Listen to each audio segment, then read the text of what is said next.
ऐतिहासिक स्रोत बीते हुए युगों की घटनाओं के संबंध में जानकारी देने वाले स्रोतों को कहा जाता है ऐतिहासिक स्रोत।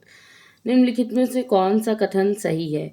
साहित्यिक स्रोत की तुलना में पुरातात्विक स्रोत अधिक प्रामाणिक होते हैं। ऋग्वेद किस वेद के प्राचीन वैदिक युग की संस्कृति के बारे में सूचना देते हैं? तो प्राचीन वैदिक युग की संस्कृति में कौन सूचना देता है? तो ऋग्वेद। निम्नलिखित में कौन सा ग्रंथ श्रुति ग्रंथ का अंग नहीं माना जाता? तो पुराण जो होता है उसे श्रुति ग्रंथ का अंग नहीं माना जाता है। पुराण को श्रुति ग्रंथ का अंग नहीं माना जाता है। त्रिपिटक और जातक किस धर्म से आएंगे? तो त्रिपिटक बौद्ध का होगा और जातक भी किसका होगा? बौद्ध ग्रंथ का होगा, बौद्ध का ग्रंथ होगा, बौद्ध धर्म का। मिलिंद पंदोह और राजा मिलिंद और किस बौद्ध भिक्षु के मध्य, ये वाला क्वेश्चन है कि मिलिंद पंदोह, मिलिंद के प्रश्न राजा मिलिंद और किस बौद्ध भिक्षु के मध्य संवाद के रूप में है? तो मिलिंद पंदोह राजा मिलिंद और नागसेन के मध्य संवाद के रूप में है।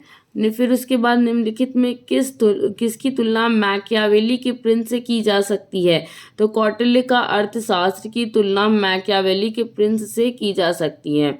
कौटिल्य के अर्थशास्त्र में किस पहलू पर प्रकाश डाला गया है? तो कौटिल्य के अर्थशास्त्र पर राजनीति नीतियाँ, ये बहुत इंपॉर्टेंट है, कई बार पूछा भी गया है कि कौटिल्य के अर्थशास्त्र में राजनीतिक नीतियों पर प्रकाश डाला गया है।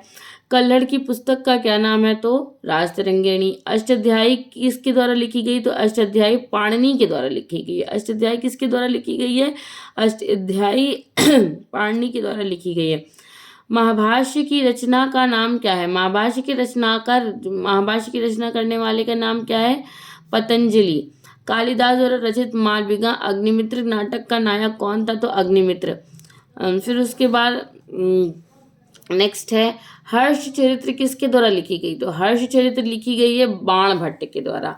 विक्रमांक चरित्र किसके रचनाकार का नाम क्या है? विक्रमांक चरित्र के रचनाकार का नाम बिल्हड़ है। हर्ष चरित्र के रचनाकार का नाम बाणभट्ट है। चंद्रबरदाई द्वारा चंद्रबरदाई द्वारा रचित ग्रंथ का नाम पृथ्वीराज रासो।